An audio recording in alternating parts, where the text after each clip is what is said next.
सो ये ਉਹ ਲੋਕ ਕਾਵਿ ਰੂਪ ਨੇ ਜਿਹੜੇ ਕਿ ਗੁਰਬਾਣੀ ਦੀ ਰਚਨਾ ਤੋਂ ਪਹਿਲਾਂ, ਸ੍ਰੀ ਗੁਰੂ ਗ੍ਰੰਥ ਸਾਹਿਬ ਜੀ ਦੀ ਰਚਨਾ ਤੋਂ ਪਹਿਲਾਂ ਆਮ ਲੋਕਾਂ ਦੇ ਵਿੱਚ ਕਿਸੇ ਨਾ ਕਿਸੇ ਰੂਪ ਦੇ ਵਿੱਚ ਸਾਨੂੰ ਮਿਲਦੇ ਨੇ। ਇਹ ਉਹ ਲੋਕ ਕਾਵਿ ਰੂਪ ਨੇ ਜਿਨ੍ਹਾਂ ਦੇ ਵਿੱਚ ਪਹਿਲਾਂ ਵੀ ਕਾਵਿ ਰਚਿਆ ਜਾਂਦਾ ਰਿਹਾ ਹੈ। ਸੋ ਜੇਕਰ ਆਪਾਂ ਇੱਥੇ ਗੱਲ ਕਰਨੀ ਹੋਵੇ, ਜਿਵੇਂ ਕਿ ਸ੍ਰੀ ਗੁਰੂ ਗ੍ਰੰਥ ਸਾਹਿਬ ਜੀ ਦੇ ਵਿੱਚ ਓੰਕਾਰ ਸਲੇਖ ਹੈ, ਆਰਤੀ ਹੈ, ਅਲਾਉਣੀ ਹੈ, ਅੰਜਲੀਆਂ, ਆਨੰਦ, ਅਸ਼ਟਪਦੀ, ਸੋਦਰ है, सोपुरख है, सोहिला, सुचज्जी, कुचज्जी, गुणवंती, गाथा, फुनहे, पदे, पट्टी, पैरे, दिन रैन, जप, 52 अखरी, 12 माह। सो इस तरह कुल मिला के जिहड़े ने 32 सरलेख तां साडे सामने स्पष्ट रूप दे विच सामने आउंदे ने। ते उस तों इलावा सलोक रूप दे विच भी सलोक जिहड़ा एक सरलेख है, इहदे द्वारा भी सानू काव्य दा एक वखरा रूप ਸ੍ਰੀ ਗੁਰੂ ਗ੍ਰੰਥ ਸਾਹਿਬ ਜੀ ਦੇ ਵਿੱਚ ਵੇਖਣ ਨੂੰ ਮਿਲਦਾ ਹੈ।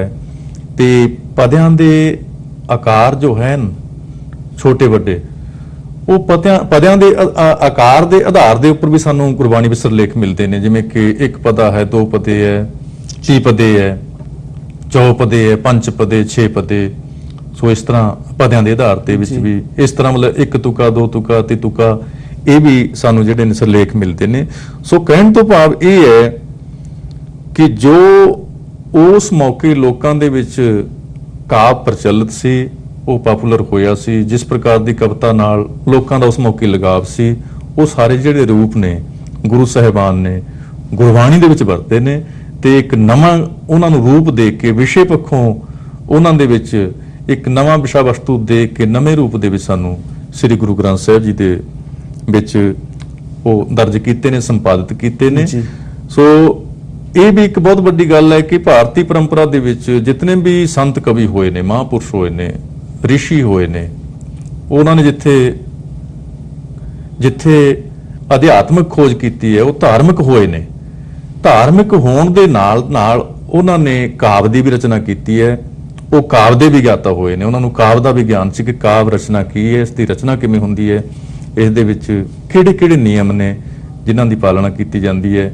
ਸੋ ਇਸ ਤਰ੍ਹਾਂ ਕਹਿਣ ਤੋਂ ਭਾਵ ਇਹ ਹੈ ਕਿ ਕਵਿਤਾ ਦਾ ਧਰਮ ਦੇ ਨਾਲ ਵੀ ਸੰਬੰਧ ਰਿਹਾ ਹੈ ਤੇ ਕਵਿਤਾ ਦਾ ਲੋਕਾਂ ਦੇ ਨਾਲ ਵੀ ਸੰਬੰਧ ਰਿਹਾ ਹੈ। ਤੇ ਗੁਰੂ ਸਾਹਿਬਾਨ ਨੇ ਚੰਗੀ ਤਰ੍ਹਾਂ ਜਾਣ ਲਿਆ ਸੀ ਕਿ ਆਮ ਲੋਕਾਂ ਤੱਕ ਆਪਣੀ ਗੱਲ ਨੂੰ ਪਹੁੰਚਾਉਣ ਵਾਸਤੇ ਸਾਨੂੰ ਇਹ ਜਿਹੜੇ ਲੋਕ ਕਾਵਿ ਨੇ ਉਹ ਵਰਤਣੇ ਚਾਹੀਦੇ ਨੇ ਜੀ। ਸੋ ਉਹ ਸਾਰੇ ਲੋਕ ਕਾਵਿ ਗੁਰੂ ਸਾਹਿਬਾਨ ਨੇ ਗੁਰੂ ਗ੍ਰੰਥ ਸਾਹਿਬ ਜੀ ਦੇ ਵਿੱਚ ਵਰਤੇ ਨੇ, ਪ੍ਰਯੋਗ ਕੀਤਾ ਹੈ ਉਹਨਾਂ ਦਾ। ਸੋ ਇਸ ਤਰ੍ਹਾਂ ਜਦੋਂ ਆਪਾਂ ਵੇਖਦੇ ਹਾਂ ਕਿ ਜੋ ਗੁਰਬਾਣੀ ਹੈ ਇਹ ਜਿੱਥੇ ਵਿਸ਼ੇ ਵਸਤੂ ਪੱਖੋਂ ਬੜੀ ਉੱਤਮ ਮੰਨੀ ਜਾਂਦੀ ਹੈ, ਤਾਂ ਸਾਹਿਤਿਕ ਪੱਖੋਂ, ਕਲਾਤਮਿਕ ਪੱਖੋਂ ਵੀ ਜੋ ਗੁਰਬਾਣੀ ਹੈ ਇਹ ਬਹੁਤ ਇੱਕ ਉੱਤਮ ਕਲਾ ਦਾ, ਉੱਤਮ ਕਾਵਿ ਦਾ ਨਮੂਨਾ ਸਾਡੇ ਪਾਸ ਮੌਜੂਦ ਹੈ ਜੀ। ਬਿਲਕੁਲ ਅਸੀਂ ਦੇਖਦੇ ਹਾਂ ਕਿ ਗੁਰਬਾਣੀ ਗੁਰੂ ਸਾਹਿਬਾਨਾਂ ਨੇ ਇਸ ਲਈ ਉਚਾਰਨ ਕੀਤੀ ਤਾਂ ਕਿ ਸਾਡਾ ਕਲਿਆਣ ਹੋ ਸਕੇ, ਸਾਨੂੰ ਇੱਕ ਜੀਵਨ ਜਾਂਚ ਮਿਲ ਸਕੇ, ਸਾਨੂੰ ਇਹ ਪਤਾ ਚੱਲ ਸਕੇ ਕਿ ਕਿਸ ਤਰ੍ਹਾਂ ਅਸੀਂ ਪਰਮਾਤਮਾ ਦੇ ਗੁਣ ਗਾਉਣੇ ਨੇ। ਤੇ ਉਹਦੇ ਲਈ ਸਭ ਤੋਂ ਸੌਖੇ ਜ਼ਰੀਆ ਯੂਜ਼ ਕੀਤਾ ਗਿਆ। ਅਸੀਂ ਦੇਖਦੇ ਹਾਂ ਕਿ ਅਗਰ ਪੁਰਾਤਨ ਇਤਿਹਾਸ ਵਿੱਚ ਝਾਤੀ ਮਾਰਨੇ ਹਾਂ ਤੇ ਕੁਝ ਧਾਰਮਿਕ ਲੋਕਾਂ ਤੱਕ ਹੀ ਧਰਮ ਦਾ ਗਿਆਨ ਹੁੰਦਾ ਸੀ, ਆਮ ਲੋਕਾਂ ਤੱਕ ਇਹ ਪਹੁੰਚਦਾ ਨਹੀਂ ਸੀ। ਕਾਰਨ ਸੀ ਕਿਸੇ ਭਾਸ਼ਾ ਦਾ ਨਾ ਜਾਣਨਾ ਤੇ ਨਾਲ ਦੇ ਨਾਲ ਮੁਸ਼ਕਿਲ ਤਰੀਕੇ ਨਾਲ ਗੱਲ ਨੂੰ ਸਮਝਾਉਣਾ। ਤੇ ਗੁਰੂ ਸਾਹਿਬਾਨਾਂ ਨੇ ਇਹੀ ਕੀਤਾ ਕਿ ਸੌਖੇ ਤੋਂ ਸੌਖੇ ਤਰੀਕੇ ਲੱਭੇ, ਸੌਖੇ ਤੋਂ ਸੌਖੇ ਤਰੀਕੇ ਨਾਲ ਜਿਸ ਤਰ੍ਹਾਂ ਦੀ ਉਸ ਵੇਲੇ ਲੋਕ ਰੂਪ, ਕਾਵਿ ਰੂਪ ਪ੍ਰਚਲਿਤ ਸਨ, ਉਸੇ ਰੂਪ ਵਿੱਚ ਅਸੀਂ ਕਹਿ ਸਕਦੇ ਹਾਂ ਗੁਰਬਾਣੀ ਨੂੰ ਉਚਾਰਨ ਕੀਤਾ। ਤੇ ਉਸ ਤੋਂ ਬਾਅਦ ਡਾਕਟਰ ਸਾਹਿਬ ਦੇਖਦੇ ਹਾਂ ਅਸੀਂ ਕਾਵਿ ਰੂਪ ਦੀ ਤੁਸੀਂ ਗੱਲ ਕੀਤੀ, ਜਿਸ ਤਰ੍ਹਾਂ ਗੁਰਬਾਣੀ ਵਿੱਚ ਕਾਵਿ ਰੂਪ ਵੱਖ-ਵੱਖ ਇਸਤੇਮਾਲ ਕੀਤੇ ਗਏ ਨੇ। ਤੇ ਫਿਰ ਇੱਕ ਆਮ ਕਾਵਿ ਰੂਪ ਤੇ ਗੁਰਬਾਣੀ ਵਿੱਚ ਕੀ ਅੰਤਰ ਆ ਜਾਂਦਾ ਹੈ? ਜਸਪਾਲ ਜੀ, ਬੜਾ ਹੀ ਮਹੱਤਵਪੂਰਨ ਸਵਾਲ ਆਪ ਜੀ ਨੇ ਪੁੱਛਿਆ, ਕਿਉਂਕਿ ਆਪਾਂ ਬਾਰ-ਬਾਰ ਕਾਵਿ ਦੀ ਗੱਲ ਕਰ ਰਹੇ ਹਾਂ।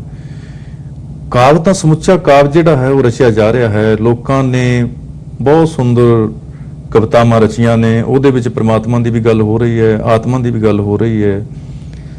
ਪਰੰਤੂ ਇਹ ਜੋ ਕਾਵਿ ਹੈ, ਜਿਸ ਨੂੰ ਕਿ ਆਪਾਂ ਗੁਰੂ ਕਾਵਿ ਕਰਕੇ ਜਾਣਦੇ ਹਾਂ, ਗੁਰਬਾਣੀ ਦੇ ਰੂਪ ਦੇ ਵਿੱਚ ਜਾਣਦੇ ਹਾਂ, ਇਸ ਦਾ ਆਮ ਕਾਵਿ ਦੇ ਨਾਲੋਂ ਅੰਤਰ ਕੀ ਹੈ ਜੀ? ਦੇਖੋ, ਪਹਿਲੀ ਗੱਲ ਤਾਂ ਇਹ ਹੈ ਕਿ ਇਹ ਜਿਹੜਾ ਕਾਵਿ ਹੈ, ਇਹ ਇਸ ਦੇ ਜਿਹੜੇ ਰਚਨਹਾਰੇ ਨੇ, ਸੰਤ ਪੁਰਸ਼ ਨੇ, ਗੁਰੂ ਸਾਹਿਬਾਨ ਨੇ, ਉਹਨਾਂ ਸਾਰਿਆਂ ਨੂੰ ਇਹ ਜਿਹੜਾ ਕਾਵ ਹੈ ਪਰਮੇਸ਼ਰ ਦੀ ਅਭੇਦਤਾ ਤੋਂ ਬਾਅਦ ਜਿਹੜੀ ਅਲਟੀਮੇਟ ਰਿਐਲਿਟੀ ਸੰਸਾਰ ਦੇ ਪਿੱਛੇ ਜੋ ਇੱਕ ਪਰਮ ਸਤਾ ਹੈ, ਪਰਮ ਸਤ ਹੈ, ਉਸ ਦੇ ਨਾਲ ਅਭੇਦ ਹੋਣ ਤੋਂ ਬਾਅਦ ਜੋ ਉਹਨਾਂ ਨੂੰ ਅਨੁਭਵ ਹੋਇਆ ਹੈ, ਤਾਂ ਫਿਰ ਜਿਹੜਾ ਇਹ ਕਾਵ ਹੈ ਉਹ ਆਇਆ ਹੈ। ਗੁਰੂ ਸਾਹਿਬਾਨ ਖੁਦ ਆਖਦੇ ਨੇ ਕਿ ਇਹ ਜਿਹੜੀ ਰਚਨਾ ਹੈ, ਗੁਰਬਾਣੀ ਦੀ ਰਚਨਾ ਹੈ, ਇਹ ਸਾਡੇ ਕਿਸੇ ਯਤਨਾਂ ਦੇ ਨਾਲ ਨਹੀਂ ਹੈ, ਇਹ ਤਾਂ ਧੁਰੋਂ ਆਈ ਹੈ, ਧੁਰ ਕੀ ਬਾਣੀ ਆਈ। ਕਈ ਵਾਰੀ ਗੁਰੂ ਸਾਹਿਬ ਆਖਦੇ ਨੇ ਕਿ ਬਾਣੀ ਆਈ ਹੈ, ਸੋ ਬਾਣੀ ਜਦੋਂ ਆਉਂਦੀ ਹੈ ਤਾਂ ਉਸ ਮੌਕੇ ਸੰਗੀਤ ਦੀ ਜ਼ਰੂਰਤ ਪੈਂਦੀ ਹੈ।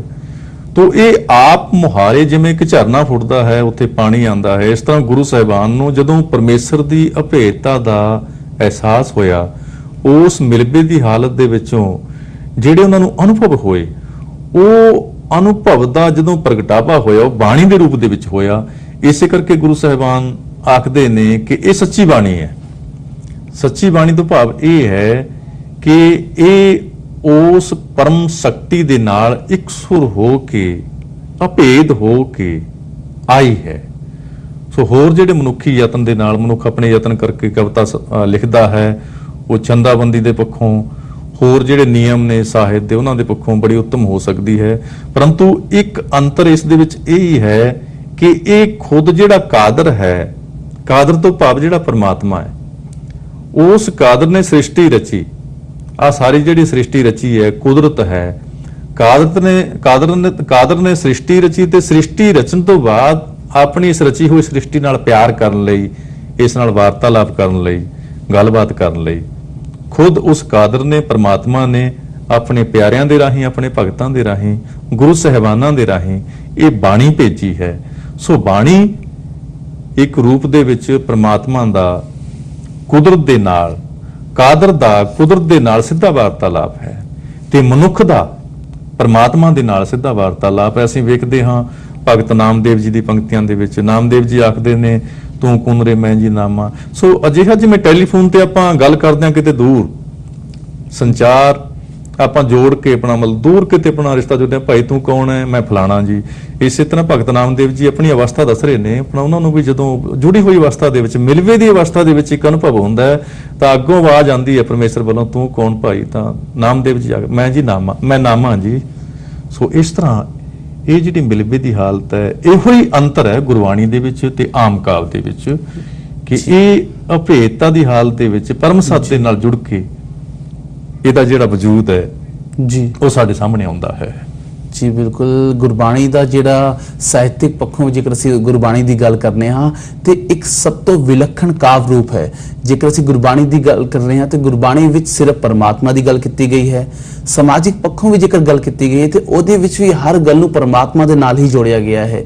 ਜੇਕਰ ਅਸੀਂ ਭਾਵ ਕਿ ਕਿਸੇ ਵੀ ਰਸ ਦੀ ਗੱਲ ਕਰ ਰਹੇ ਹਾਂ, ਬੀਰ ਰਸ ਦੀ ਗੱਲ ਕਰ ਰਹੇ ਹਾਂ ਜਾਂ ਕਿਸੇ ਵੀ ਰੂਪ ਵਿੱਚ ਅਸੀਂ ਗੱਲ ਕਰ ਰਹੇ ਹਾਂ ਤੇ ਗੁਰਬਾਣੀ ਵਿੱਚ ਹਰ ਰੂਪ ਵਿੱਚ ਪਰਮਾਤਮਾ ਦੀ ਗੱਲ ਕੀਤੀ ਗਈ ਹੈ। ਹਰ ਪੱਖੋਂ ਇਹੀ ਦੱਸਿਆ ਗਿਆ ਹੈ ਕਿ ਕਿਸ ਤਰ੍ਹਾਂ ਅਸੀਂ ਵਾਹਿਗੁਰੂ ਦਾ ਸਿਮਰਨ ਕਰਨਾ ਹੈ, ਕਿਸ ਤਰ੍ਹਾਂ ਅਸੀਂ ਵਾਹਿਗੁਰੂ ਦੀ ਜਿਹੜੀ ਵਾਹਿਗੁਰੂ ਦੇ ਦਿੱਤੇ ਗੁਣ ਹਨ ਉਹਨਾਂ ਦਾ ਤਾਰਨੀ ਬਣਨਾ ਹੈ। ਡਾਕਟਰ ਜਗਮੀਤ ਸਿੰਘ ਜੀ, ਜਿਸ ਤਰ੍ਹਾਂ ਅਸੀਂ ਬ੍ਰੇਕ ਤੋਂ ਜਾਣ ਤੋਂ ਪਹਿਲਾਂ ਗੁਰਬਾਣੀ ਦੇ ਕਾਵ ਰੂਪ ਬਾਰੇ ਵਿਚਾਰ ਰਹੇ ਸਾਂ, ਤਾਂ ਜੇਕਰ ਅਸੀਂ ਪ੍ਰਮੁੱਖ ਤੱਤ ਦੀ ਗੱਲ ਕਰੀ ਤੇ ਕਿਹੜੇ ਪ੍ਰਮੁੱਖ ਤੱਤ ਨੇ ਗੁਰਬਾਣੀ ਵਿੱਚ ਜਿਸ ਕਾਰਨ ਗੁਰਬਾਣੀ ਨੂੰ ਇੱਕ ਉੱਤਮ ਦਰਜਾ ਪ੍ਰਾਪਤ ਹੈ?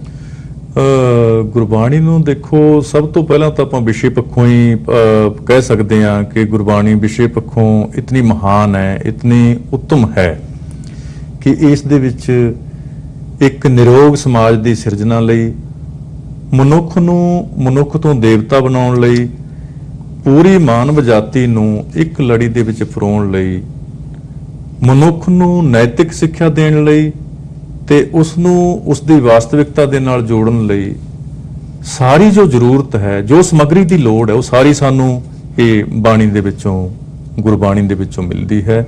ਤੇ ਜਿੱਥੋਂ ਤੱਕ ਆਪਾਂ ਨੇ ਇੱਕ ਕਾਵ ਦੇ ਤੌਰ ਤੇ ਕਵਿਤਾ ਦੇ ਵਿੱਚ ਜਿਹੜੇ ਕਿ ਤੱਤ ਹੁੰਦੇ ਨੇ ਕਿ ਕਿਹੜੇ ਤੱਤਾਂ ਕਰਕੇ ਜਿਹੜੀ ਕਵਿਤਾ ਉੱਤਮ ਹੁੰਦੀ ਹੈ, ਕਿਹੜੇ ਤੱਤਾਂ ਕਰਕੇ ਜਿਹੜੀ ਕਵਿਤਾ ਹੈ ਉਸ ਨੂੰ ਆਪਾਂ ਸ੍ਰੇਸ਼ਟ ਸ਼੍ਰੇਣੀ ਦੇ ਵਿੱਚ ਆਪਣਾ ਇੱਕ ਦਰਜਾ ਦਿੰਦੇ ਹਾਂ। ਦੁਨੀਆ ਭਰ ਦੇ ਚਾਹੇ ਪੱਛਮੀ ਨੇ ਚਾਹੇ ਪੂਰਬੀ ਨੇ ਵਿਦਵਾਨ, ਉਹਨਾਂ ਨੇ ਮੰਨਿਆ ਕਿ ਕਵਿਤਾ ਦੇ ਵਿੱਚ ਜੋ ਕਵਿਤਾ ਹੈ ਉਹ ਸੰਗੀਤ ਉਸ ਦਾ ਸਭ ਤੋਂ ਪਹਿਲਾ ਗੁਣ ਹੈ। ਜੀ। ਕਵਿਤਾ ਦੇ ਵਿੱਚ ਸੰਗੀਤ ਹੋਣਾ ਚਾਹੀਦਾ ਹੈ।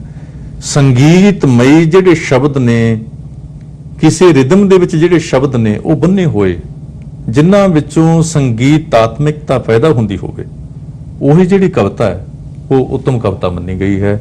ਸੋ ਜਦੋਂ ਆਪਾਂ ਗੁਰਬਾਣੀ ਵੱਲ ਆਉਂਦੇ ਹਾਂ, ਪੂਰੀ ਜਿਹੜੀ ਗੁਰਬਾਣੀ ਹੈ, ਆਪਾਂ ਵੇਖਦੇ ਹਾਂ ਕਿ 31 ਮੁੱਖ ਰਾਗ ਨੇ, 31 ਹੀ ਉਪ ਰਾਗ ਨੇ, ਮਤਲਬ ਕਿ ਉਹਨਾਂ ਰਾਗਾਂ ਦੀਆਂ ਅੱਗੇ ਸ਼੍ਰੇਣੀਆਂ ਨੇ। ਸੋ ਇੰਨਾ ਵੱਡਾ ਜਿਹੜਾ ਸਥਾਨ ਹੈ ਸੰਗੀਤ ਦਾ, ਇਸ ਕਾਵਿ ਦੇ ਨਾਲ ਜੁੜਿਆ ਹੋਇਆ ਹੈ। ਸਮੁੱਚੀ ਜਿਹੜੀ ਬਾਣੀ ਹੈ ਉਹ ਸੰਗੀਤਮਈ ਹੈ, ਰਿਦਮ ਦੇ ਵਿੱਚ ਹੈ। ਸੋ ਉਸ ਤੋਂ ਬਾਅਦ ਜਿਹੜੇ ਕਵਿਤਾ ਦੇ ਜਿਹੜੇ ਉਸ ਨੂੰ ਸ੍ਰੇਸ਼ਟ ਦਰਸਾਉਣ ਲਈ ਜਿਹੜੇ ਤੱਤਾਂ ਦੀ ਗੱਲ ਕੀਤੀ ਜਾਂਦੀ ਹੈ ਸਾਹਿਤਕ ਹਲਕਿਆਂ ਦੇ ਵਿੱਚ, ਆਪਾਂ ਵੇਖਦੇ ਹਾਂ ਕਿ ਭਾਸ਼ਾ ਸਭ ਤੋਂ ਉੱਤਮ ਮੰਨੀ ਜਾਂਦੀ ਹੈ। ਸੋ ਗੁਰਬਾਣੀ ਦੀ ਵੀ ਜੋ ਭਾਸ਼ਾ ਹੈ, ਬਹੁਤ ਸਾਰੀਆਂ ਭਾਸ਼ਾਵਾਂ ਦਾ ਇਸ ਦੇ ਵਿੱਚੋਂ ਸੁਮੇਲ ਮਿਲਦਾ ਹੈ ਤੇ ਉਹਨਾਂ ਦੀ ਜਿਹੜੀ ਵਰਤੋਂ ਹੈ ਬੜੀ ਸੁਚੱਜੀ ਵਰਤੋਂ ਹੈ। ਇੱਥੇ ਆਪਾਂ ਜ਼ਿਆਦਾ ਗੱਲ ਨਹੀਂ ਕਰ ਪਾਵਾਂਗੇ। ਮੈਂ ਉਦਾਹਰਨ ਦੇ ਤੌਰ ਤੇ ਇੱਕ ਦੋ ਗੱਲਾਂ, ਜਿਵੇਂ ਫਾਰਸੀ ਦੇ ਸ਼ਬਦ ਵੀ ਬਹੁਤ ਸਾਰੇ ਇਹਦੇ ਵਿੱਚ ਵਰਤੇ ਗਏ ਨੇ, ਅਰਬੀ ਫਾਰਸੀ ਦੇ ਵਿੱਚੋਂ ਵੀ ਸ਼ਬਦ ਲਏ ਗਏ ਨੇ। ਬਹੁਤ ਵੱਡੇ ਵਿਦਵਾਨ ਹੋਏ ਨੇ ਡਾਕਟਰ ਜਗਜੀਤ ਸਿੰਘ ਆਨੰਦ, ਜਿਹੜੇ ਕਿ ਮੀਡੀਆ ਖੇਤਰ ਦੇ ਨਾਲ ਜੁੜੇ ਹੋਏ ਨੇ, ਬਹੁਤ ਵੱਡੀ ਸੇਵਾ ਕਰ ਰਹੇ ਨੇ। ਉਹਨਾਂ ਦਾ ਕਹਿਣਾ ਹੈ, ਗੁਰਬਾਣੀ ਦੇ ਗਹਿਰੇ ਅਧਿਐਨ ਤੋਂ ਬਾਅਦ ਆਨੰਦ ਜੀ ਨੇ ਦੱਸਿਆ ਹੈ ਕਿ ਆਪਾਂ ਸ੍ਰੀ ਗੁਰੂ ਨਾਨਕ ਦੇਵ ਜੀ ਦੀ ਜਿਹੜੀ ਪਲੇਠੀ ਬਾਣੀ ਹੈ, ਪਲੇਠੀ ਰਚਨਾ ਹੈ, ਉਹਦੇ ਵਿੱਚੋਂ ਆਪਾਂ ਵੇਖਦੇ ਹਾਂ ਕਿ ਇੱਕ ਇੱਕ ਜਿਹੜਾ ਸ਼ਬਦ ਹੈ ਉਹਦੀ ਜਿਹੜੀ ਚੋਣ ਹੈ, ਸ੍ਰੀ ਗੁਰੂ ਨਾਨਕ ਦੇਵ ਜੀ ਨੇ ਕਿਤਨੇ ਹੀ ਕਲਾਮਈ ਚੋਣ ਕੀਤੀ ਗਈ ਹੈ, ਕਿਤਨੇ ਹੀ ਸੁਚੱਜੇ ਸ਼ਬਦਾਂ ਦੀ ਚੋਣ ਕੀਤੀ ਹੈ। ਆਨੰਦ ਜੀ ਦੱਸਦੇ ਨੇ ਕਿ ਦੇਖੋ, ਜਪਜੀ ਦੇ ਵਿੱਚ ਹੀ ਆ ਜਿਹੜੇ ਦੋ ਸ਼ਬਦ ਆਉਂਦੇ ਨੇ, ਪਹਿਲੀ ਆਰੰਭ ਦੇ ਵਿੱਚ ਕਿ ਹੁਕਮ ਰਜਾਈ ਚੱਲਣਾ, ਨਾਨਕ ਲਿਖਿਆ ਨਾਲ। ਸੋ ਇੱਥੇ ਹੁਕਮ ਤੇ ਰਜ਼ਾ, ਹੁਕਮ ਜਿਹੜਾ ਸ਼ਬਦ ਹੈ ਕਿ ਜੇਕਰ ਜੀਵ ਹੁਕਮ ਦੇ ਨਾਲ ਜੁੜਦਾ ਹੈ ਤਾਂ ਉਹਦੇ ਕੋਲੇ ਰਜ਼ਾ ਹੁੰਦੀ ਹੈ, ਤੇ ਰਜ਼ਾ ਜੋ ਹੈ ਇਹ ਫਾਰਸੀ ਦੇ ਜਿਹੜੇ ਸ਼ਬਦ ਨੇ, ਇਹਨਾਂ ਦੇ ਅਰਥ ਨੇ ਬੜੇ ਗਹਿਰੇ ਅਰਥ ਨੇ। ਤੇ ਇੱਥੇ ਜਿਹੜੀ ਇਹਨਾਂ ਦੀ ਵਰਤੋਂ ਹੋਈ ਹੈ ਕਿ ਹੁਕਮ ਨੂੰ ਸਮਝਣ ਦੇ ਨਾਲ ਹੀ ਜੀਵ ਹੈ ਜਿਹੜਾ ਉਹ ਰਜ਼ਾ ਦੇ ਵਿੱਚ ਆਉਂਦਾ ਹੈ, ਤੇ ਉਸ ਨੂੰ ਰਜ਼ਾ, ਜਿਹੜੀ ਰਜ਼ਾ ਹੀ ਪ੍ਰਸੰਨਤਾ ਹੈ, ਰਜ਼ਾ ਜੋ ਹੈ ਉਹੀ ਆਨੰਦ ਹੈ। ਸੋ ਇਹ ਜਿਹੜੇ ਸ਼ਬਦ ਨੇ, ਹੁਣ ਆਪਾਂ ਹੁਕਮ ਦੀ ਗੱਲ ਕੀਤੀ ਹੈ ਡਾਕਟਰ ਜਗਜੀਤ ਸਿੰਘ ਜੀ ਨੇ, ਕਿ ਹੁਕਮ ਦੇ ਨਾਲ ਮਿਲਦਾ ਜੁਲਦਾ ਇਹਦੇ ਜਿਹੜੀ ਨੇੜਤਾ ਰੱਖਣ ਵਾਲਾ ਜਿਹੜਾ ਸ਼ਬਦ ਹੈ ਪੰਜਾਬੀ ਦੇ ਵਿੱਚ, ਉਹ ਆਗਿਆ ਹੈ ਜੀ। ਜੇਕਰ ਆਪਾਂ ਹੁਕਮ ਦੀ ਥਾਂ ਇੱਥੇ ਆਗਿਆ ਸ਼ਬਦ ਨੂੰ ਰੱਖ ਕੇ ਵੇਖੀਏ ਤਾਂ ਸਾਰਾ ਜਿਹੜਾ ਕਾਵਿ ਦਾ ਜਿਹੜਾ ਇੱਕ ਆਨੰਦ ਹੈ, ਜਿਹੜਾ ਸੋਝ ਹੈ, ਜਿਹੜੇ ਭਾਸ਼ਾ ਦੇ ਸੋਝ ਨੂੰ ਜਾਣਦੇ ਨੇ, ਭਾਸ਼ਾ ਦੇ ਸੁਹੱਪਣ ਨੂੰ, ਸੁੰਦਰਤਾ ਨੂੰ ਮਾਣਦੇ ਨੇ, ਜਾਣਦੇ ਨੇ, ਉਹ ਬੰਦੇ ਚੰਗੀ ਤਰ੍ਹਾਂ ਅਨੁਭਵ ਕਰ ਸਕਦੇ ਨੇ ਕਿ ਇੱਕੋ ਹੀ ਸ਼ਬਦ ਦੇ ਨਾਲ ਜੇ ਆਪਾਂ ਹੁਕਮ ਦੀ ਥਾਂ ਤੇ ਇੱਥੇ ਆਪਣਾ ਆਗਿਆ ਸ਼ਬਦ ਆਪਾਂ ਵਰਤੀਏ ਤਾਂ ਇਹ ਜਿਹੜਾ ਸਾਰਾ ਕਾਵਿ ਹੈ, ਇਹ ਸਾਰਾ ਜਿਹੜਾ ਆਪਣਾ ਇੱਕ ਰਸ ਹੈ, ਇੱਕ ਇਹਦੀ ਜਿਹੜੀ ਸੁੰਦਰਤਾ ਹੈ, ਇਹਦੀ ਜਿਹੜੀ ਸੰਗੀਤਾਤਮਕਤਾ ਹੈ ਜੀ, ਉਹ ਖਤਮ ਹੋ ਜਾਵੇਗੀ।